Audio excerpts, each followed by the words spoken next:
Good morning, my name is Josh from CyclonesOZ, and today we have two separate flooding emergencies set to develop around different parts of the nation. The first one that we're going to be talking about is an east coast low type system that's going to funnel 250 millimetres ashore on the southern New South Wales coastline south of Sydney.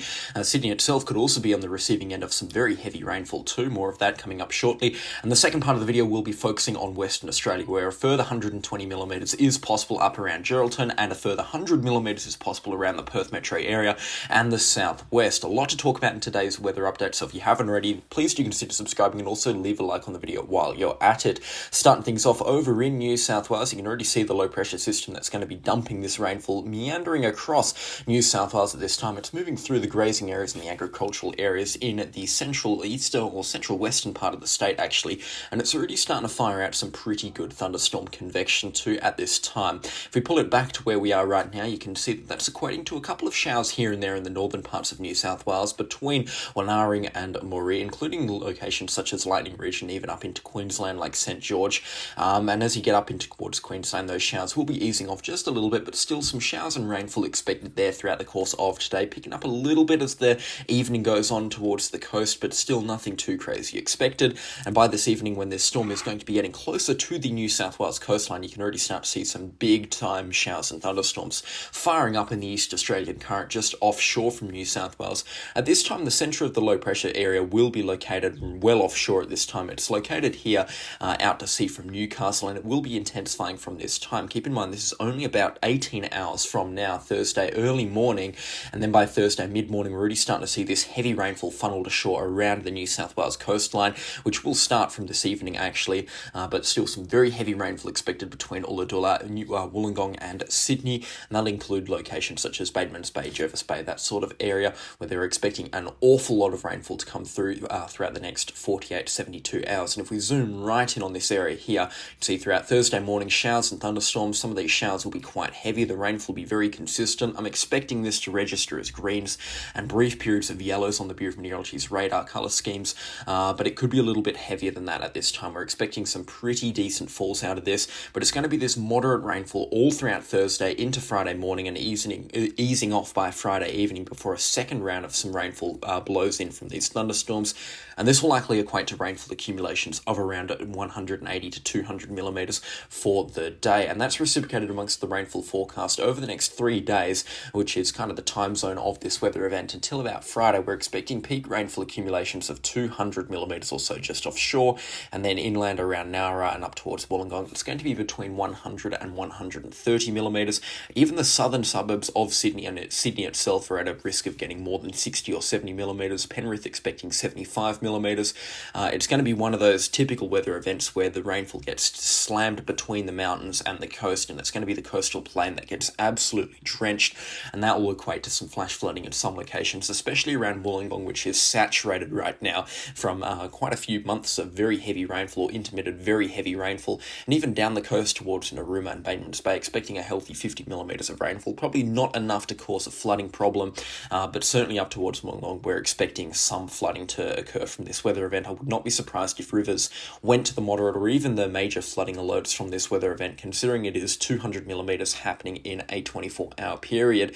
And then the icing on the cake is going to be Saturday, when this low pressure system gets jammed up towards the coast, and it's going to funnel some shower and thunderstorm activity in locations that have already been impacted by the heavy rainfall, including Wollongong and Ulladulla, and that would include even further south as well, locations even further south towards Narooma, Batemans Bay, Mallacoota in Victoria, and probably as far south as some of the Victorian communities in the Gippsland region, until this low pressure system gets swept away by a strong cold front throughout Sunday morning. But this further amount of rainfall, this sort of icing on the cake type rainfall, is going to be a further 50 to 80 millimetres or so for some locations. That will bring Wollongong's rainfall accumulation up towards, at about 160 millimetres, and then further south towards Batemans Bay, we're talking about 70 to 90 millimetres or so of rainfall as peak rainfall accumulations. Like I said, it's nothing absolutely crazy. We're not looking at 400 or 500 millimetres on the forecast, but there is a high chance of some flooding now in New South Wales, especially in the parts around Wollongong, considering the amount of rainfall that's going to be coming through. I mean, you're seeing dams up here as well outside of Penrith. I think that's Warragamba Dam, which is already at or very near to capacity. It's like 96 or 97% last time I checked, and we're talking about a further 100 to 150 110 millimetres in its catchment. Very worrying rainfall accumulations are now on the cards here, and it's likely they're going to have to dump some water pretty soon before this rainfall event comes in. That kind of is the gist of things on this weather event. If I do just zoom it out and play through the rainfall accumulation once again, like you can see here, there is a little bit of rainfall expected for the agricultural districts. Nothing too crazy, just between 15 and 25 millimetres for locations around Bathurst, Orange, Parks, Dubbo, that sort of area. But again, nothing too crazy up there, and a little bit of rainfall expected in the Gippsland region of Victoria. But you can see as we move in towards the 10-day forecast period, it looks like it's going to be a little bit drier for New South Wales. We're not seeing any major jumps in rainfall accumulation between the 5 and 10-day forecast period, which means it looks like next week we're looking at high and dry conditions. There's also the chance for a little bit of snowfall as well on the elevated areas as a result of this low pressure system, especially in its wake. Chances are quite slim, but there is still that small chance of a bit of snowfall accumulation in the upper areas, especially considering conditions are going to be very cold throughout the course of tonight, powered by a high pressure system that's going to be in this system's wake. Now, I know you're interested in what's actually going on between the other forecast models, so we're going to take a look between the GFS and the Axis G3 as well, because they're calling for basically the exact same thing on the forecast. Now, this is what I call model congruency, when the forecast models have the same thing happening in the same place at the same time with the same impacts. You've got perfect model congruency, and that is something that is very rare for events that are beyond the 24-hour forecast period. But we have it here today on the forecast, which means the forecast that I've just given you from the ECM forecast model is very likely to happen. All major forecast models are supporting it. There's a lot of an instability in the environment. There is a chance that this system doesn't drop as much rainfall on the coast, purely because it's not going to be a powerful low pressure system. It's going to bottom out with about 1,000 millibars on the synoptic scale. However, it's very likely at this time that it's going to drive an awful lot of rainfall ashore. Just be warned that this is probably the upper end of the forecast at this time. I'd be surprised if any location picked up more than 180 millimetres of rain in the 72-hour period, but there is a chance, and from systems like this a lot can happen. But yeah, prepare for between 100 and 180 millimetres of rain, especially if you do live on the coast south of Sydney. You're in for it really, and prepare for some flooding if you are in a flood prone area, because it looks like river levels are going to jump as a result of this system. Now, while we're on the 10-day rainfall forecast, let's just take a little gander around this area, the general weather forecast for the eastern parts of Australia, before I jump over to Western Australia. Northern Territory, high and dry. Queensland as well, high and dry by the looks of things. Just a spot or two of rainfall up in the far north. New South Wales receiving all of their rainfall in the next 24 hours, except for the southeastern coast, which is going to be receiving their rainfall in the next 72 hours. Victoria is going to be impacted by a couple of cold fronts, which could bring some much-needed rainfall and showers later this weekend and into early next week, especially on Wednesday and Thursday by the looks of things, or Tuesday and Wednesday rather. We're looking out for a big cold front, which could bring some damaging winds and some moderate falls as well to Victoria, and also to Tasmania as well. Much needed winter weather down there. They're currently experiencing some drought conditions on their far northwestern coastline. They really do need some rainfall, and it's the same deal for Victoria as well. They're in some desperate need for some rainfall. If we pull this drought forecast right out to Thursday the 13th of June, you can see the drought is much weaker across Victoria and Tasmania, and that tells us that there is some good rainfall inbound throughout the course of this week. And soil moisture anomalies, they'll still be much below average, but it'd be a fraction of what they are right now. They are very much below average at this time in the parts of South Australia and Victoria that are being impacted by almost record-breaking drought, and it looks like hopefully they do get their thirst quenched later on this week or into early next week, because they do desperately need it. South Australia as well, the Eyre Peninsula, looking at about 25 millimetres or so of rainfall, in fact 30 in some places around Streaky Bay and Elliston, and then down towards Adelaide as well, a good amount of rainfall on the Stirling Ranges there, about 20 millimetres expected, which is much needed rainfall for Adelaide. They've gone basically a year without significant rainfall accumulations now, and 30 millimetres will be more than welcome in the Adelaide metro area, that's for sure. The rest of South Australia and the rest of North and Western Australia remaining high and dry now. It's now Western Australia that we've got to be looking at, so let's take a look at that right now. So on the rainfall forecast, you can just see that there is an awful lot of rainfall on the cards. We've got our next big cold front coming through here. This is going to be the one coming through tomorrow evening. That's been warned by the Bureau of Meteorology for the chance of bringing some small hailstones and thunderstorms as well. Heavy rainfall also basically a given with a weather event like this. It will start to cross the coast it will start to cross the south coast rather around midday or into the later parts of the early afternoon. Then it'll cross the Perth coast at around 5 or 6 p.m. So driving conditions on the evening commute will likely be very hazardous, considering there'll be damaging winds and very heavy rainfall as well from this cold front. The Bureau of Meteorology expecting thunderstorms and up to 25 millimeters of rain. So you do know that this cold front means business. It's not going to be a weak one. It's not going to be as strong as the one that we had last weekend, but it will certainly have some heavy falls in it. So try and get yourself off the road by around 5 or 6 p.m. if possible, because driving conditions, like I said, will be hazardous. And yeah, it certainly looks like after around 7 or 8 p.m. the road conditions are going to be quite dangerous, and there's going to be a pretty strong weather system coming through. I mean, looking at Perth right now, 3 hourly rainfall totals expected of around 20 millimeters of rain. It's going to be pretty consistent, moderate to heavy rainfall totals coming through the Perth metro area, but hopefully easing off by the later parts of the evening around 9 or 10 p.m.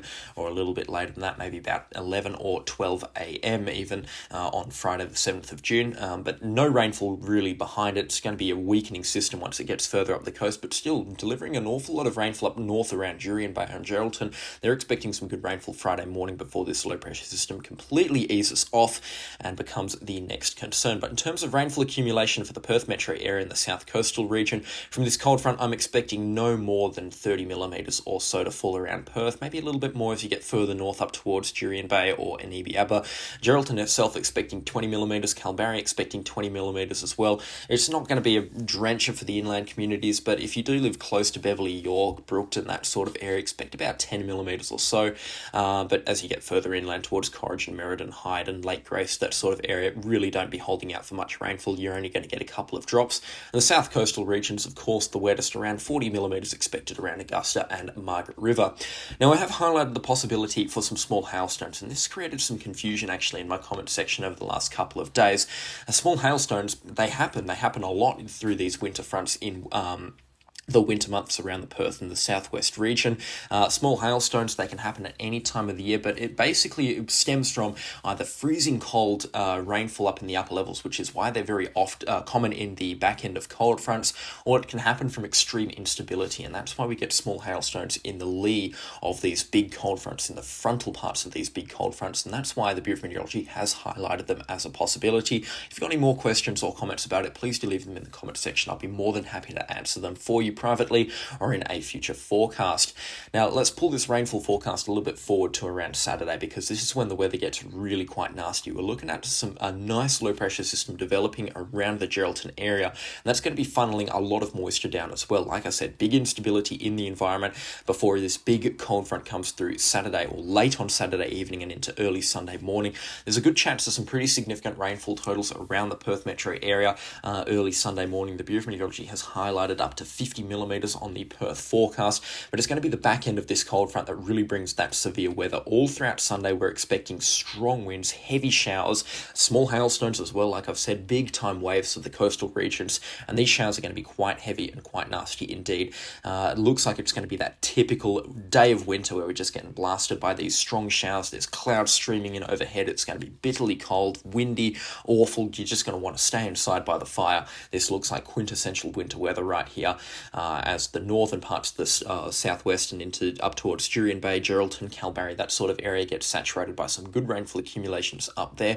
This is a pretty big change on the forecast as well compared to yesterday's forecast. We're talking about a much stronger precursor to the front in yesterday's forecast, but all major forecast models apart from the Access G3 have since dropped that. I do think that this cold front has weakened a little bit in terms of its model trend, or its trend on the forecast models. The forecast has weakened it down just a little bit.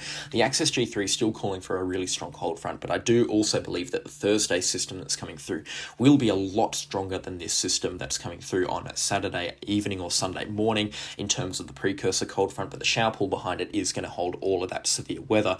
The initial cold front, though, it's going to be a little bit weaker now considering the change in the forecast. I think it's just going to have maybe about half an hour of moderate rainfall, some pretty gusty winds though by the looks of things. This should be one of the windiest cold fronts of the winter season this year. And yeah, just taking a look at the wind forecast right now, I mean, Perth is getting engulfed in those reds. We're talking about winds exceeding 90 kilometres an hour for the Perth coastal region, about 70 to 80 kilometres an hour as an average, and probably going to be gusting a little bit stronger than that too. And then down on the south coast, we're talking about wind gusts maxing out at around 100 kilometres an hour.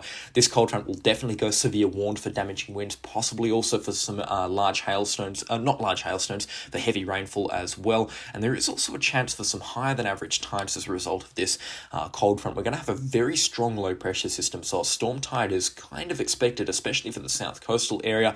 And just considering how much rainfall, or how much wind is going to be funneling all of the seas into the Perth coastal region, it's kind of expected that tides will be about half a metre above kind of the stock standard high tide of 0.8 metres for Perth. So expect a very high tide, and especially in a flood-prone area in the river or in the Perth area, then make sure you are taking extra steps to protect your home or property, because it looks like the flooding chance is going to be quite high as a result of this weather system. Just the heads up on that front there. In terms of peak wind gusts, though, we've basically just covered it. We're talking about peak wind gusts of 100 kilometres an hour or so. Good rainfall expected up in the northern parts of the, I think the southern parts of the Gascoyne, or the northern parts of the Wheatbelt region in Western Australia. We're talking about wind gusts up to 90 kilometres an hour, and some pretty good rainfall accumulation as well. Just taking a look at the rainfall accumulation map as well. Kalbarri and Geraldton both expecting about 100 millimetres apiece. Very good rainfall expected there, and it's reciprocated amongst the forecast models as well, so you know that it is basically a certainty at this time. Down towards Perth over the next 10 days, expecting 50 millimetres, which I do believe to be lowballing it just a little bit. I do believe we're going to get more like 60 or 70 millimetres of rainfall over the next 10 days. Still not as much as what we were once forecasting, but a very good amount of rainfall expected still. The Axis G3 and the GFS are going much more bullish on the rainfall forecast, up to 130 millimetres from the GFS and up to 70 or 80 millimetres from the Axis G3. So that's good to see that we do have a little bit of model congruency there. For the Perth metro area, if I'm going to lay it out pretty simply, on Thursday night we're expecting probably about 30 millimetres, and then on Saturday, Sunday and early Monday morning expect about 50 millimetres or so as an absolute maximum. A lot of rainfall coming through, and it's just more rainfall that we don't really need, to be honest, because we've been absolutely saturated, and it'd be nice to just get some steady rainfall to just soak into the soils and really drench things up before we get some torrential rainfall like we're about to get again on Thursday. So the rainfall that we're getting is not needed at all, or not in the fashion that it is arriving in. However, I'm still not going to complain. This rainfall is much better than absolutely no rainfall, and it is great to see some dams and water tanks getting filled up at this time. But yeah, that basically does it for the weather forecast, especially around Western Australia and New South Wales. I've really dragged this one out, but we do have some severe weather, especially on the way for New South Wales in terms of rainfall and the damaging wind threat and storm threat as well in Western Australia around the Perth and the southwest region. And some heavy rainfall as well possible up around Geraldton and Kalbarri. Any questions, or you want to leave a weather report for your location, please do leave it in the comment section down below. I'll try and respond to as many of them as I can today. It is a pleasure having your company this morning as well. A special shout out to the channel sponsors. Their names are on screen right now. I could not run this show without them, and their support is greatly appreciated. If you've got any questions as well about cold fronts or weather systems upcoming, then like I said, leave them in the comment section and I'll respond to them the best I can. But that is all from me today, and I'll catch you all in the next storm. Goodbye.